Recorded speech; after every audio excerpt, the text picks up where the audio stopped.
Good morning, good evening, and good afternoon, wherever you are in the world, and welcome. Welcome to the infinite way where spirituality meets humanity.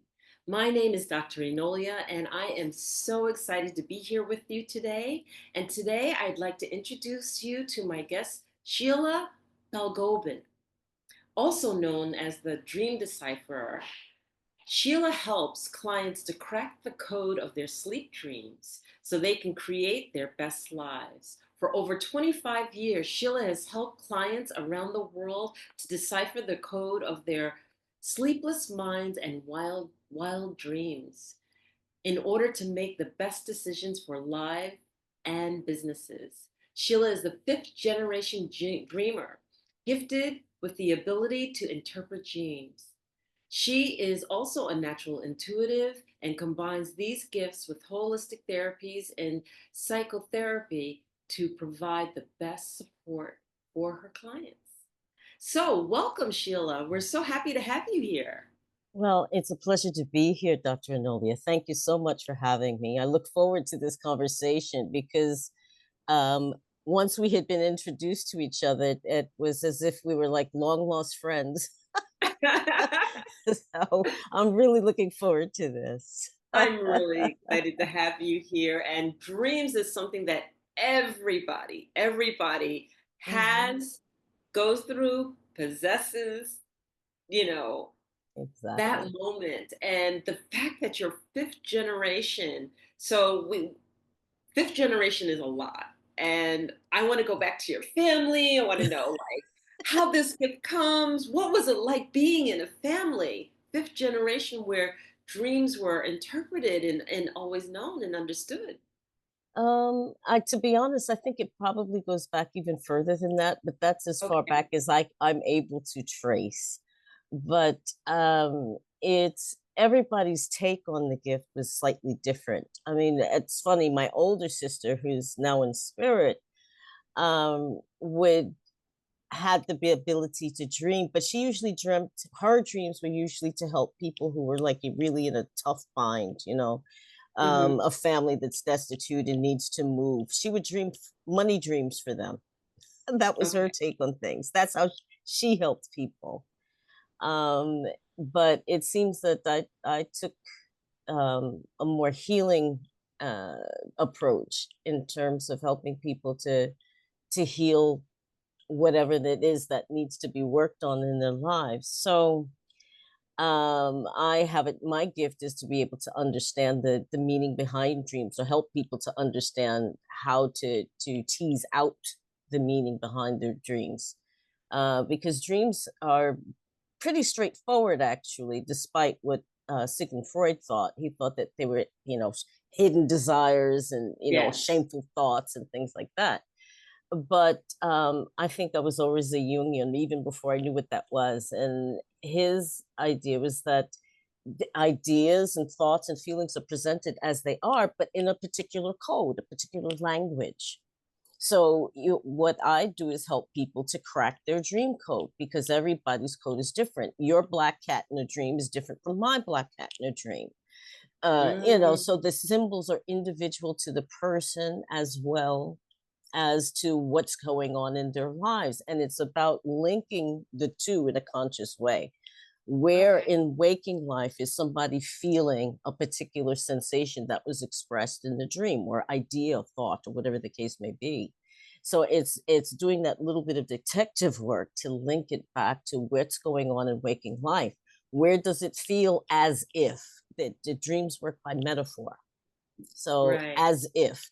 So, I had people on TikTok, of all places, getting in contact with me with, when I posted different things, like one about friends. And it's, people dreaming about friends. And it's like the title was, dreams about friends.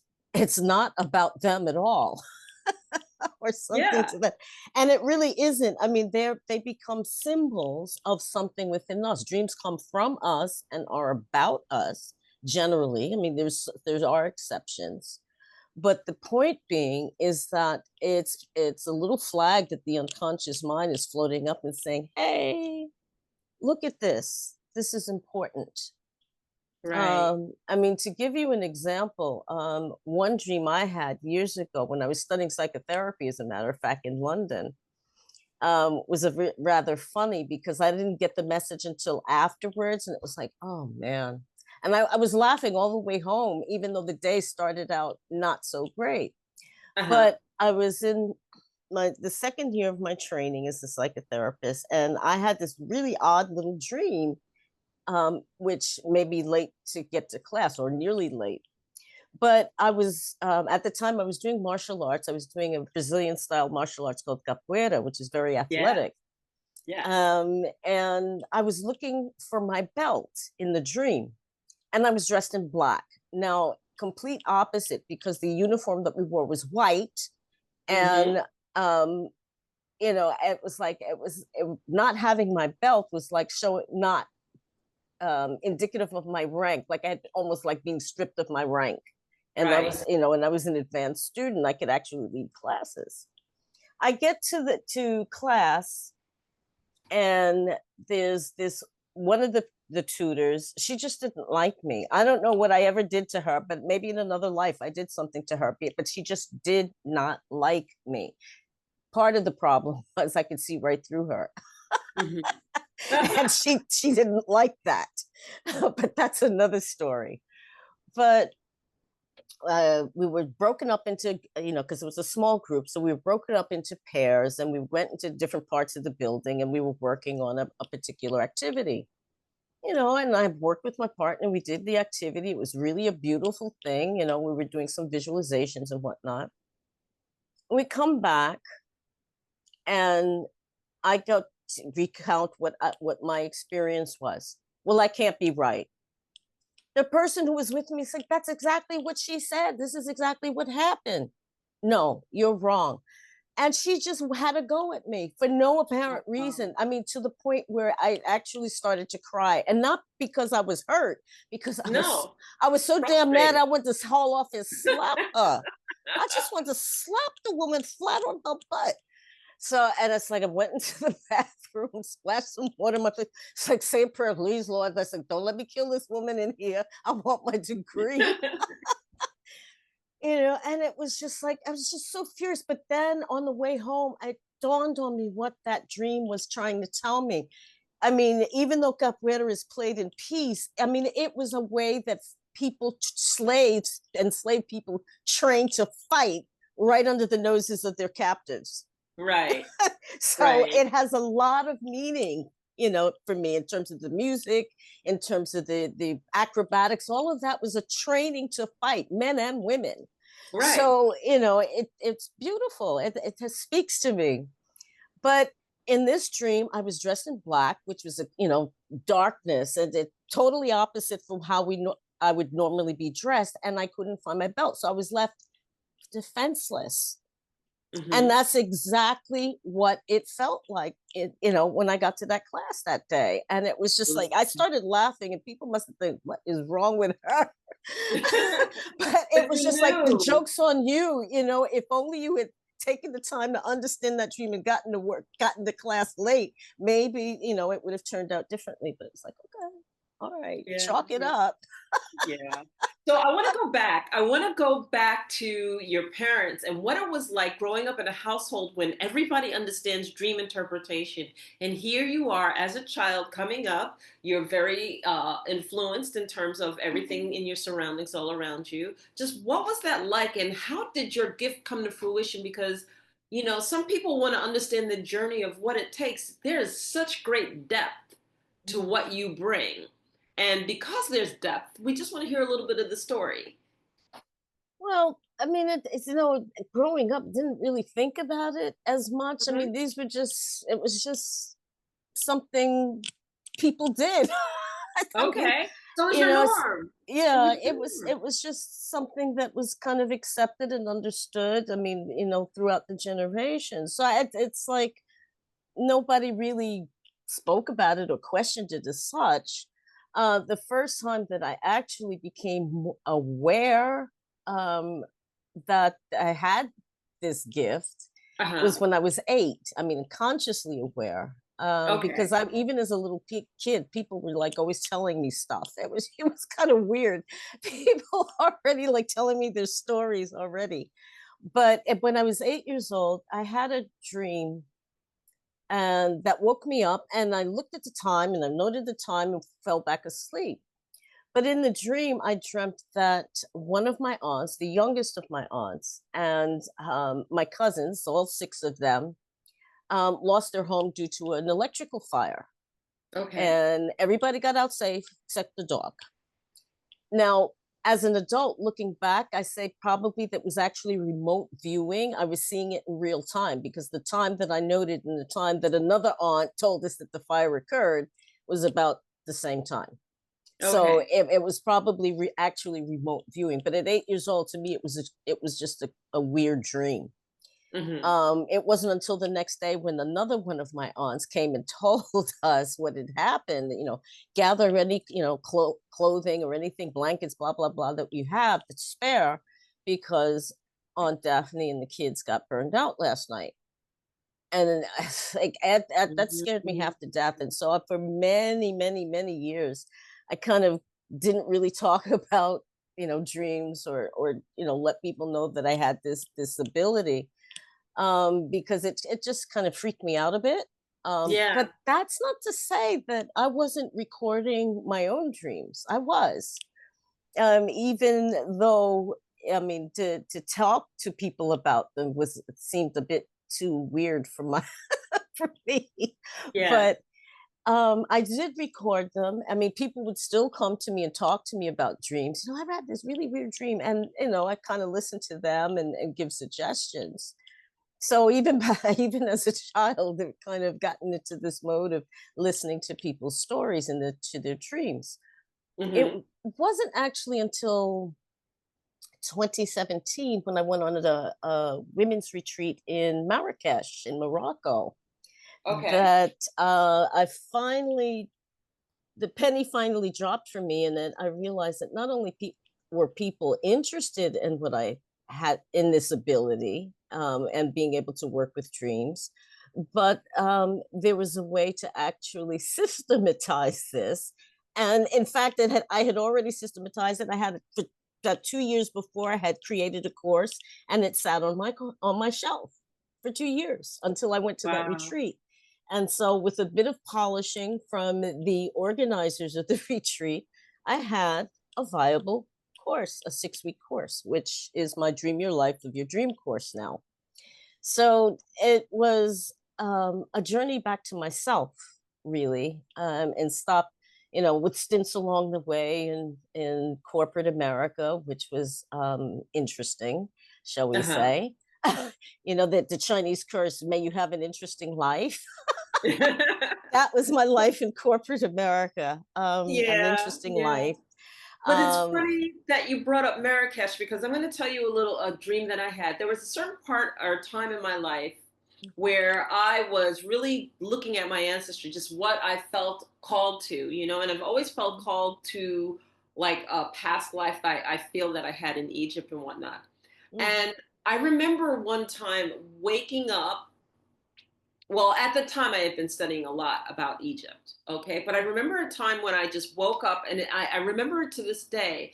And I woke up, and vividly, I had a voice in my head, and I woke up saying Marrakesh, Marrakesh, Marrakesh, Marrakesh. And I'm like, what the heck is Marrakesh? I didn't know if it was a person, place, or thing. And I looked mhm. up, and it ended up being a place. And I always remembered it. It really hasn't unveiled itself to me. Like I've been to Morocco, but I still didn't get to Marrakesh.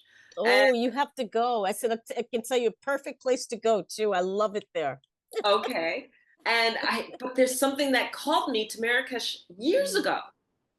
years ago. And what is the difference between having a dream like that?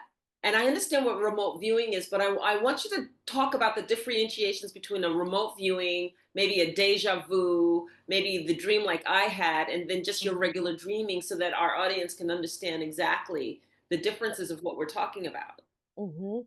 Okay, well, and over the years, I have identified basically 5 categories of dreams. Okay. And yours is what I call the big medicine dream. And so, Okay. but we'll come back to that one. Okay. But the initial dreams, it's like the burning off the remains of the day, the smokestack dream. So somebody cuts you off on the way to work. Your teenagers are driving you completely crazy. If you have a boss, your boss is making impossible demands. Whatever the case may be, it's burning off those minor stresses that you didn't get to express at the time. So, dreaming Okay. about taking a telephone call from work. When I had dreams like that, it was like I knew it was time to leave my job. I don't have to be answering work questions in my sleep. No, no. But so those are the what I call smokestack dreams. It's just burning off those minor stresses and strains. Then you have what I call the snapshot dreams, which is to me is like saying, this is what it's like with your soul this at this moment. So it Mhm. kind of frames a situation, and lets you know, like, hey, you might want to look at this. So it's Okay. just a little, like a little vignette of your life, a little snippet, and says, well, you might want to take a look at that. So those are Okay. the snapshot dreams. Then you have what I call the creativity dreams. I mean, you know how many things have been invented or written or that we use today because of dreams, from songs Mhm. like the Yesterday by the Beatles and Can't Get No Satisfaction by the Rolling Stones, to the Right. novel Frankenstein, irons, the double helix of DNA, Einstein's E=mc squared. A whole host of things have been created on the back of dreams. Right. So, what I ask people all the time, especially if they're entrepreneurs, what are you missing out on? What's that great idea you're missing out on because you think your dreams are nonsense? Hmm. Mhm. Mm. Even Google, Okay. number one, Google, because of a dream.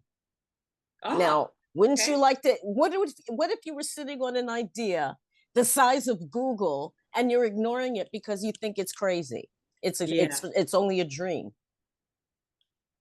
But then right? if you sit back and think about how the world reacts to forward thinking, we are very, very, we would get very low marks. Oh yeah, I know Anybody that. who has anybody who has had a forward thought or forward thinking invention idea or Absolutely, whatever has been put down, belittled, and demeaned of for their course. work. We can look at our great masters in the history of that.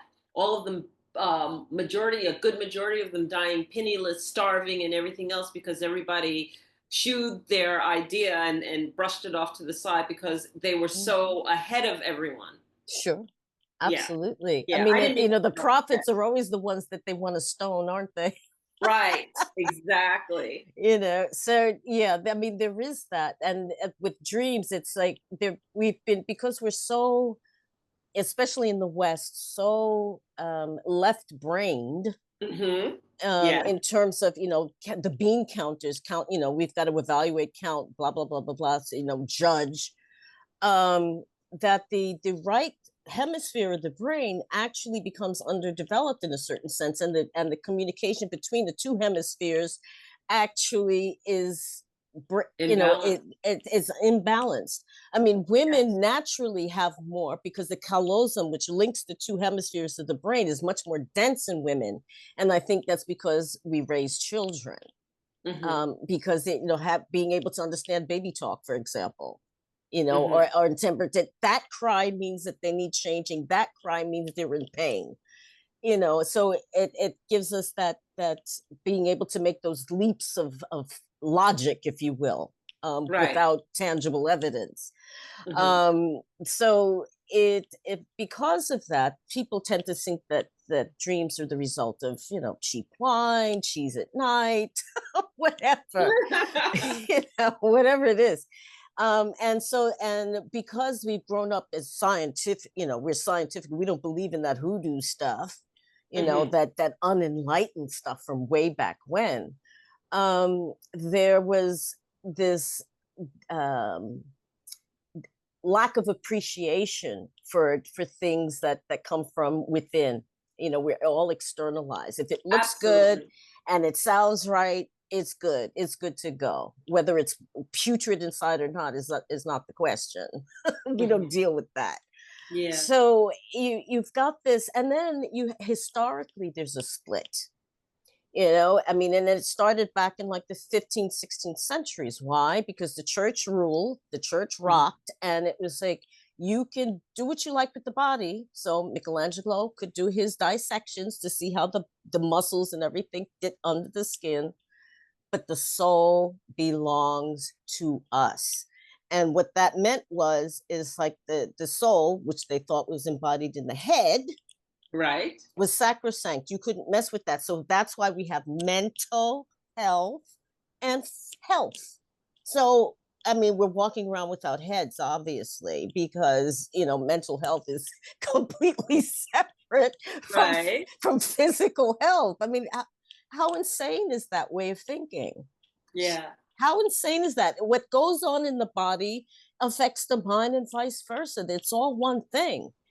So Right. this ridiculous notion that mental health is separate and apart from physical health is done so much damage to so many people, Okay. over the over the Yes. over the Yes. centuries, over Yes. the centuries. So it's about educating people and getting them to revert back to ancient wisdom, and traditional cultures, whether it be in Africa or Australia or in Asia somewhere, they still value the importance of dreams. To give you an example, I did a talk some months ago now to a group of a women's group in Hong Kong, Hmm. and it was great. I mean, I had to work through an interpreter, and Jasmine was absolutely wonderful. But what was so nice about it is that their culture still respects and reveres to a large extent dreams and their importance in terms of our emotional health as well as our physical health. Even there's even evidence, scientific evidence, that uh, certain illnesses may manifest themselves through dreams, and as almost as a prior warning. Like women with breast cancer, they may have dreams that and there's been some studies around this, that their dreams that they were having were almost precursors or warning signals that were being given with regard to their health, particularly their breast health. So the ancients always thought that empires have been won and lost because of dreams. Yeah. Yeah. Literally been won and lost. And you can look in the Bible, you can look in many holy books and find that's true. Yeah. So I mean, the dreams had us a very central place in terms of understanding the world and the universe, and speaking with the gods, whoever Right. those gods were, that was used, and that's still true in many cultures, traditional cultures today. Absolutely, absolutely. So you talked about you gave us the difference of a handful of the different ones between the remote viewing and everything else. Hmm. What did you refer to the one that I said with Marrakesh? The big Oh yes, the big medicine dream. That's my medicine next. tree. Yes. And those there's an well, I'm going to tease you a little bit. There's one more Okay. category that I have before I get to that one, and this Okay. one is what I call communal dreaming. And Okay. communal dreaming is exactly what I was talking about. For example, the Hopi and Navajo people sitting down and Yeah. dreaming the world that their great, great, great, great, great, great, great grandchildren will inherit. Yes. So it's communal dreaming. So we don't just dream for ourselves, we dream for our communities, but people can share dreams. And I've had instances where clients have told me this, with the husband and wife shared a dream, or siblings Right. shared a dream, and the same dream. I mean, they may maybe from slightly different perspectives, but all in all, it was the same dream, dreamt on the Right. The same night. Aboriginal people of Australia are known for the fact that they communal dream, Oh correct? yes, yes, yes, Yeah. yes. Yeah, there were, and but not just them. There are other people's, Yeah. traditional cultures around the world that do it. Yeah. So So that's communal dreaming. But the last category, the one you're interested in, is that the big medicine dreams. And I call those are dreams that are literally life changing. And they Okay. will come to you with clarity and depth, whether you dreamt them yesterday or dreamt it 20 years ago, you will remember it clearly. And Yes. they're usually something that is very significant and life changing, Okay. that is connected with that dream. Now, it's up to you to find out what that is. I mean, dreams are always, as I say, a call to action, whether it to Okay. be to change a state of mind, or to physically take some kind of action to move something forward, or to move your life forward in some way. So, I mean, it's up to you to find out what Marrakesh is supposed to be. I mean, Supposed to I'll be. tell you one thing that may give you a clue, that the retreat that I went on, that women's retreat at the Uh-huh. resort, at the villa that I stayed at, Uh-huh. that's where I got my start. But not only that, but it has beautiful space for offering classes, Ah, okay. seminars and things. They do that on a regular basis. So, and so they're well equipped to do it. And Okay. they're lovely people. You would love the energy there. It's beautiful there. I'm sure I would because I met a beautiful woman from just outside of Marrakesh in Dakar. And I Mhm, remember being in the airport and she was fully dressed, fully wrapped, face mhm, covered and everything. And I commented how beautiful she looked and how beautiful the fabric was. And this mhm, woman, so here we are coming out of Morocco. We're about to go back to Angola and she's going home. And so she mhm, was going to take a smaller airline mhm, to get home. And she comes out of security and finishes going past, mhm. opens her suitcase, takes out this beautiful fabric, presents it to me and said, "Thank you for saying so much that you loved my dress. Here, I want to give you one." And I was Oh, like, "Oh my wow. gosh, I wouldn't even know how to wrap." And she dresses me right there, wraps it for me right there in the airport. I wore that home. I It was know you did. thoughtful, kind act ever done. The And it was just most generous people I have ever generous, met. just out of the Yeah. beauty of her heart. We're in contact to this day. And I Hmm. just met her in the airport. It was Well, see, but beautiful. but the people that we need to meet, we meet no matter where, how strange, Yeah. or if it's meant to happen, it happens, wherever we may happen to be. I mean, I laugh. I mean, we were talking about this ourselves. It's like, Yeah. we probably grew up like almost down the street from each See other. each other in New And York. Yeah. yeah, and yeah, exactly. And then there you are in Africa, and here I am in Miami. So there you go. There And you then go. somebody else I knew in London, the same thing. We grew up, in the Bronx, like near each other, but we met in London. So it is what it is. Yeah. So, okay, I'm going to throw one at you, which is that I always look at dreams as not as dreams. I Mm, really look at them as anticipating in that parallel dimension, or just the fact that your body has, or your spirit has let go of that container of the body and mm, is able to participate in other dimensions, other areas around us, in mhm, that beautiful sphere, that inner sphere of the universe that we have within. mhm, And that when we're quote unquote dreaming ahead, or when we're in that future sphere or dimension, then that's what we're calling deja vu, even if it's just an hour later or a year later. mhm, Or that when we're in that here and now dimension, because mhm. if you look from a shamanic point of view, there's past, present, and future, but there's present, Doesn't past, exist. past, past, past, future. Well, everybody That's defines it a yeah, little bit differently. yeah.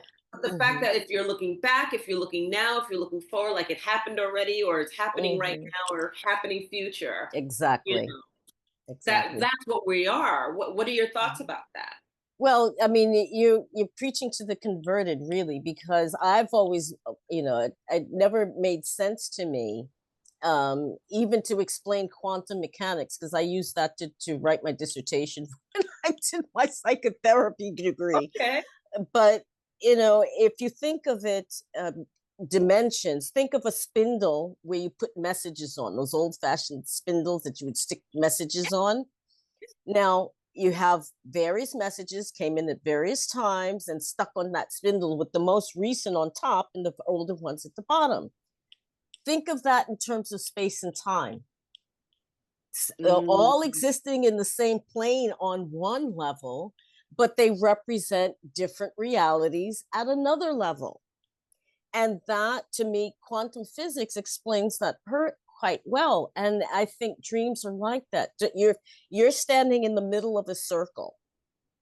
hmm. Depending on where you look in that circle, maybe looking this way is considered past, maybe looking this way is considered future. But depending on where you're standing in the circle or which direction you face, it could be any of those things. And I think that, to me, is what time is like. I mean, there are many times that I've experienced in my own life where it's dimensions that I knew were in a physical time and space. It was someplace else. And I mean, those, when I said those big medicine dreams, usually feel like that, very expansive. um Yes. Yes. That's s- why I went to Egypt first, because the other time that that happened, I woke up saying Amun Ra, and I had to look that one up. And I'm like, oh, what the heck? And that's why my logo is the logo way is that the it way is, that is. because I woke up saying Amun Ra, and I was in the pyramids and the sun was rising, and Mm, it had to have been another past life. That's why the eagle feathers are there. But yet, quantum mechanics, quantum physics. That's why I have the flower of life there. That's how I have the golden mean, golden ratio there, because there's this many dimensional me. mm. Well, I laugh because I'm looking at my own logo, and the colors are almost exactly the Like they're same. the same. Look at that. And Weird. that spectrum of the sun and the eyes. I love it. I love it. I absolutely love it. It Yes, really more or less represents the same. exactly. Opening that vault, That portal.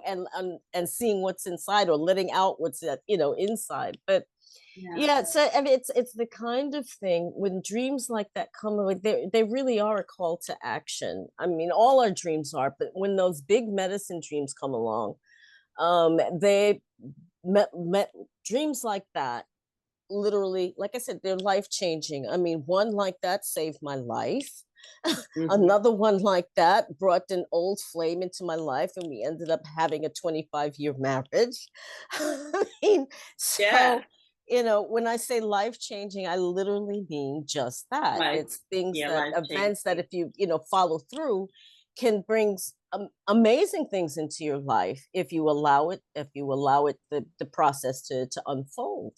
Yes. So Yes. dreams can teach us a lot of stuff. I mean, at dreams, I created courses because of dreams. At least, the germ of an idea, and then kind of logically sitting down, taking the right brain idea, the image, and translating that into to left brain, Okay. So some apparent, something visible. So yeah, yeah. so let's get into that. Tell us a little bit about your coursework and your courses. I know you also have a book too, so we'll get to that.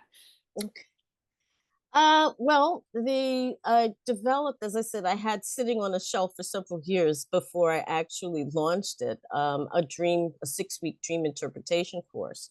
So, with simple techniques and tools, I get people to look at their dreams in a different way and be able to work with them, and get what I call the gold and the gobbledygook from their Hmm. dreams.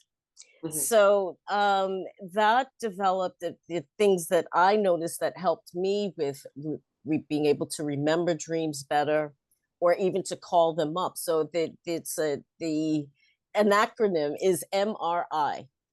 So instead of doing a brain scan or a body scan, you're actually kind of dissecting your energy and your soul, in a sense. Okay. So you're doing so the M stands for to manifest, to actually call dreams up. The Right. R is to remember dreams, because most people say that, oh, I don't remember dreams, or I don't dream. So to help them to be able to actually have dreams, to help them to retain the memory of them better, and then to interpret the tools and techniques to be able to actually break the dream down and gather the information that or message that it contains. Right. Now, the that's funny because, as I said, it's very common for people to forget their dreams. In fact, up to 90% of a dream is forgotten in the first 5 minutes of waking up. Yes. So it there's one of the things that I address is exactly that, because so many people say that they don't dream, that they don't remember their dreams. So I devise techniques that simple things that they can do to help improve those odds. I mean, even me, I mean, it's like I can forget dreams or forget parts of dreams, but what happens is the part of the dream that has the most charge behind it, the emotional energy behind it, is what we'll remember. So you may forget details here and there, but the prime message of the dream is what will remain with you. So in other words, there may have been bits and pieces of what was going on during your day in this big medicine dream, but the part that you really remember that's most vivid is what is most topical, what's on top. Right. And therefore, that's the thing that you start to work from there. Now, what's interesting about this with when people have repetitive dreams, Uh-huh. it's the unconscious saying, "You didn't get it? Okay, I'm gonna send it again. You still didn't get it? Okay, I'm gonna send it I'm again. gonna I'm send gonna it keep again. sending it till you get it." And that can be it's just an insistent message that this is really something you need to take a look at. I mean, it could be something, a happy occasion, or it could be a nightmare, but whatever it is, it's something that is calling particular attention. Now, Oh, go God, ahead. I was going to say, especially, does that fall in the same category of falling? Falling, dreams where you're falling, and dreams where you're running or you're scared? Well, yeah, I mean, our dreams are about expressing, generally about expressing emotions, or our Right. emotions or thoughts about something or Okay. someone. Okay, people, places, and things. Now, if what I would say with a dream like that is, where I always link it back to where that it feels like that, again, Uh-huh. metaphor, in Right. waking life. So if somebody is running scared in their dream, like there's monsters coming after them, where do they feel unprotected or scared or worried that something's going to happen to them? Where does that feeling find itself in their waking lives? And Right. so it's important to link the unconscious content that's being presented in symbols that are particular to the person, to where they're experiencing these things, these thoughts, feelings, or what have you, in waking Right. life. Because that's Right. the only way that you can, once you identify them, you can start to work on them. But if Exactly. you don't know who the boogeyman is, you're not going to be able to turn around and say, talk to the hand. You can't, because you don't know what you're up against. Right. So, Right. and what's interesting about that is that the unconscious will give us clues, will give us things to help us with the process. The more that effort that you make to try to understand, the more the unconscious kind of meets us halfway to provide, additional assistance to get the Right. message. Right. Now, in the case of, for example, repetitive dreams, maybe the person got some of the message. So what will happen is the dream will come back, but some of the details, or a detail or two, will have changed. So it's like, okay, you got that bit, but you still didn't get the whole message. So here it is Right. again, but I've changed some of the details for you, because you got that bit. So it can actually be a progression. So listening to our dreams, especially if you're monitoring them over time, you can really see progressions, you can see shifts, you can see where you were and where where you're going. It's really helpful. But most people just dismiss it. The left brain, the logical left brain, looks at the image rich part that dreams come from, and that's the most primitive part of the brain. Hmm. The not the neocortex, the new brain. This is the limbic brain. That that this was like the alligator brain, which is just basic linked to survival. So Right. knowing that a saber-toothed cat meant I was going to be dinner, it was that image was imprinted in the mind. We didn't have words then. We only had images. So the Right. old brain thinks in pictures. So when the Right. logical new brain looks at the pictures, it's like, what the what the fuck is that? Yeah. And immediately dismisses it. Like I said, sheep wine, cheese at night, whatever the case may be. There's just like, no, this is not logical. This is not happening. So Right. they miss out on the information because of the way it's presented. But becoming familiar with ourselves and our own particular symbols, we start to understand. It becomes like visual shorthands. Like, oh, when I see that, I know that it means da da da da da. And You that's know. what you were talking about the dream code, breaking our own code. I like to even relate that back to like the trivium and quadrivium. Trivium being that first basic level of we have a grammar, we have grammar. Grammar is just basically what is the vocabulary. And Mhm. then we have our understanding of the grammar, which is the logic. Okay, this is how I apply that Mhm. code, that understanding, and then we have the rhetoric. This is how I can interpret and share back what that's supposed Right. to be. So, by the way, and I use these terms trivium because people need to understand higher learning and higher thinking. So I want to use those terms to kind I of hear drill it into my audience. you. You know, You we pull we it all we need together. Yes, that's yeah, and you that's put that's it true. all together and you're able to understand that higher level because without that, without understanding that vocabulary or that grammar piece of Mhm. it, you're lost. And so Yeah. things are shared, things are said. Like we sat here and we talked about the difference between remote viewing versus the big medicine dream, and you need to understand this vocabulary. So it's really important. Mhm. I want to take us to lucid dreaming, participating in your dream. And I Yes. love this because this is how I learned. Like, I actually read Carlos Castaneda's Mm. dream book, right? And in reading that, I literally practiced the things that he was teaching his student to practice. Mhm. So like going to sleep and then consciously going so that I'm kind of awake even though I'm in my dream state, like Mhm. I'm conscious in my dream state. And Mm. then I could put my hands up and like say, okay, these are my hands, and like literally Yeah, try to check see my reality check. Yeah, you're doing a yes, reality check. Yeah. doing the reality check. And that Mhm. I found that powerful. I've never had another nightmare once I learned how to participate in my dreams. Mm. I've always been able to say, okay, a wall goes here, Mm. or this goes here, or that goes here. So when I felt like I wasn't safe, I just made myself safe in the dream. Sure.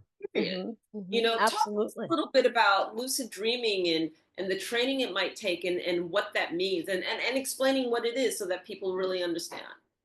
Well, it's in a nutshell, lucid dreaming is simply dreaming, but knowing that you're dreaming, or what I call being wide awake in your dreams. So that you can interact. As a result, you're able to interact with the dream, Hmm. intervene with the dream in some way. Now, there's ongoing research with lucid dreamers with regard to uh, trauma, healing trauma. And so there's a quite a lot of interest. Some people do it naturally. I found out not too long ago that a cousin of mine does it all the time. To her, it's as natural as breathing, and I'm like, really? So some people have that natural ability to do that, and others have to learn. And I actually did a master class ages ago where I give people, the tools and information about about lucid dreaming and how to be able to encourage it, because it does take a little bit of work. Yes, it takes a lot. It, you know, it It takes was amazing to practice. me. It's not, Yeah. it doesn't come overnight. No, it does Um, not. but particularly for people who are suffering from, say, like PTSD, post traumatic stress disorder, it gives them that back a measure of control instead of feeling completely out of control or being controlled by these flashbacks. I mean, people who have been caught up in wars, whether they're soldiers or civilians, Mhm. I you never know, thought about it that way. yeah. Wow. So, I mean, there's things like that. So, there's research that's ongoing with that. There's an actual technique that I do with people who are, well, when I was actually working as a psychotherapist in London, it was a technique that I would use with people that I knew were psychologically well grounded. Okay. And it's called oh my gosh, now I went blank. Oh my goodness. Okay. Okay. It's actually re-entering a dream, active imagination. And Okay. that's being able to go back into a dream while awake, I mean, in a relaxed state, but to be able to go back into the dream and to interact with it. But like I said, it has to be done with people who are psychologically in a good place, so strong mentally, for the simple reason, I mean, think of it, people who went on acid trips back in the 60s with LSD Yeah. never came back from those Yeah. trips. So Yeah. that person needs to have a, you know, a solid psychological ground in order to be able to enter into the fantasy, if you will, and then be able to and realize that it's time to leave that and come back into the real world. So yeah, there's ways to be able to interact with a dream, and some people, like I said, some people are lucky enough to be able to do that naturally, while others of us have to work at it. But it can Yeah. be very helpful in terms of, I don't know, in terms of business, even. I mean, trying to perfect a design for something, perhaps, or find a better way of producing something. Mhm. So, you know, the applications are enormous, but you know, and there's research going on at Harvard and other universities now where they're looking at actually being able to go into dreams and program them, which sounds a little bit creepy to me, but Mm. I'm not Yeah, sure I but want they do it. people We being know able that to they go do into it. my dreams and start messing with them. That doesn't sound very healthy. But that's my opinion. But you know, in certain in if it was done in ways that was totally ethical, and funnily enough, I was watching. I mean, I have to admit, I am a Trekkie. I Mhm. was, but I was watching this particular episode where this person was committing mind rape, literally. I mean, entering the Mm. person's dreams and assaulting them. So, I And mean, that happens. and Yes. let me tell you, if it's in a science fiction movie, it can happen because there's so many things that were like in the Jetsons cartoons back in the 50s and 60s are true, are exist today. So it's Well, not I want to tell impossible. you that it does happen and it can happen. And Mm, it's actually happened to me. So, like, where I had somebody that I had met in the shamanic world and I made them angry. And for the next 3 days, they entered my dreams. And I literally had to, there is a way to defend yourself in your yeah. dream. That Hmm. takes practice also, It but I does. literally had to exercise defending myself in my dreams. So when people feel spiritually attacked or sometimes Mm, attacked, these things are real. You cannot dismiss it as like, oh, that's not that's real. You know, nonsense. Yeah, no, it's it real. is nonsense. These things are very, very real. They're very valid. And if you feel spiritually attacked or you feel like something's off, you really need to contact somebody Mm, who works with energy, that knows how to defend and knows how to work with helping you defend yourself or protect yourself. And yeah. that's why lucid dreaming is so to me important, because Mm, that was the way by which I learned how to defend myself also mhm, when I mhm, enter my dream state. Because what happens is that, just like in your waking world, when somebody enters a house or a room or something and you don't really want them there, you can kick them out. Well, when somebody enters into your dream state, we're at a loss. We don't know anything. Mm, We mhm, just know that somebody entered our dream state and we're fearful, but there mm, are tools and activities and actions that you can do that basically yeah, prevent them from going any further in your dream mhm, state in that space too. I like to right. call that space timelessness or our dream state or whatever the Mhm. case may be. I call it the in between Yeah, because you're not there and you're not here. You're somewhere right. in between. And yeah, there's having come up against similar things myself. I mean, they were not just attacking me, they were attacking my website, they were attacking my reputation, they were attacking everything. Yeah, Um, but it's just like I know, and I guess that's my dreams were telling me, but my waking state as well is that I was surrounded and protected. And yes, as and it was just like, do what you got to do, but it's just going to bounce off. It's just going to bounce exactly. off and return itself to sender, like ricochet back.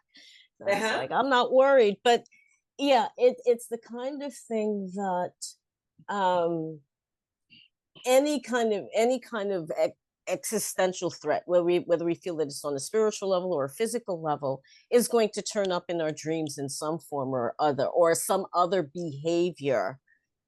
It could, whether it be anxiety, this, that, the other. Right.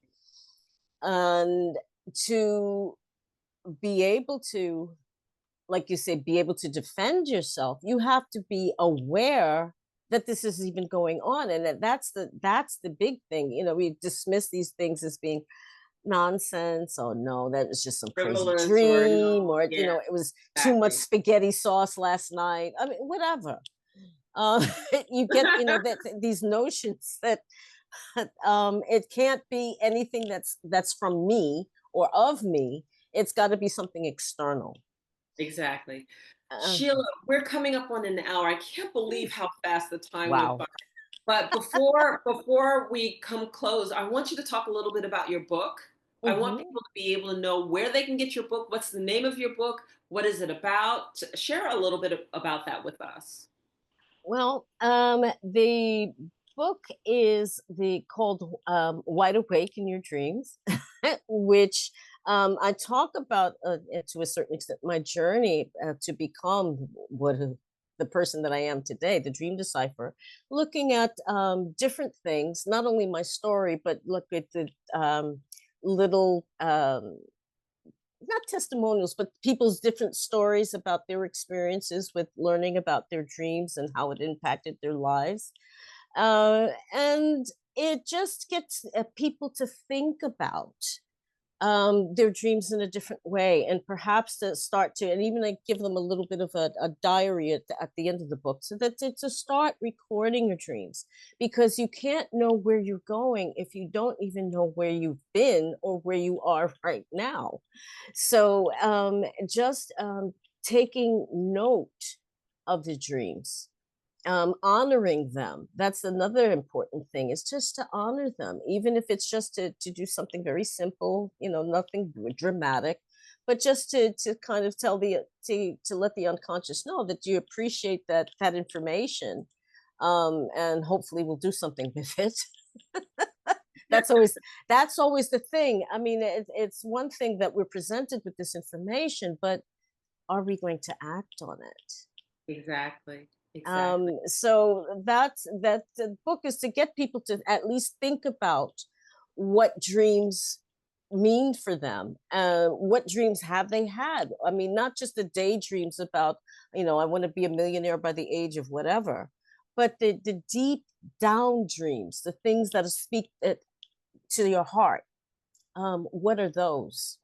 Right. The way forward to that dream could be lying there waiting for you to open your eyes and your ears and heart to listen. So that's what I That hope. beautiful place to kind of finish with is Hmm.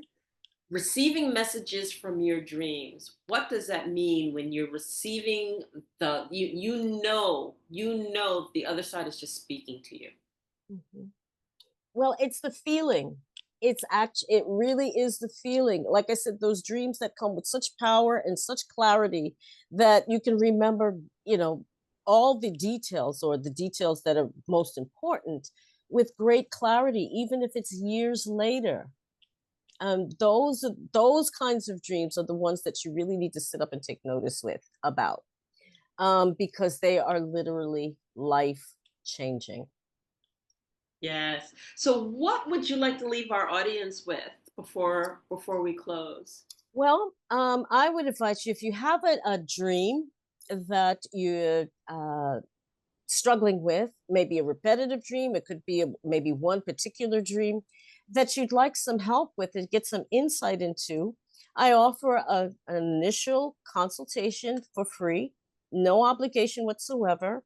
And you can look at the dream together, and I'll give you some pointers as to how to approach the dream and be able to tease out the messages in them.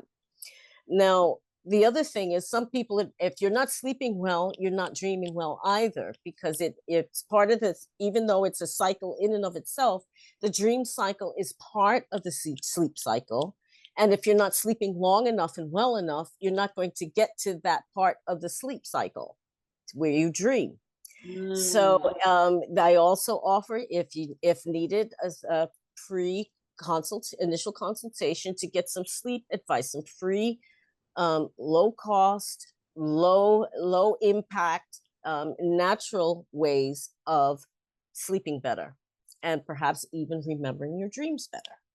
So that's what invite you to please, uh, get in touch and find out what your dreams are trying to tell you. What great idea you're sitting on, perhaps as a business person, that you need to be made aware of it consciously. I love it. Thank you so much for all your wisdom and for sharing all about dreams. I know that this has been very insightful. I wanted to share with our audience that all your contact information will be provided attached to this particular podcast. And so if you want to reach out to Sheila Balgobin, then all you have to do is just check below and reach out to her. All of her contact information is there. Buy her book, you take her classes. Oh yes, Learn but you about your can dreams. find my books on Amazon. So you just type in my name, you'll find them. Excellent.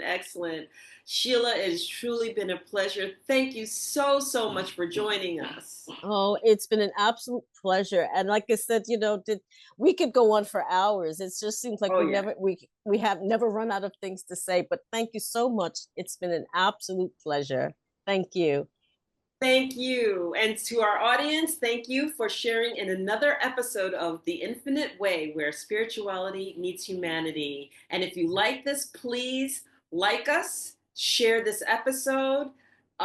You'd be able to help somebody with their dream interpretation. So please do share the episodes and let them know about The Infinite Way. And subscribe. So I just want to say thank you again. And this has been another episode. Bye bye, everybody. Goodbye.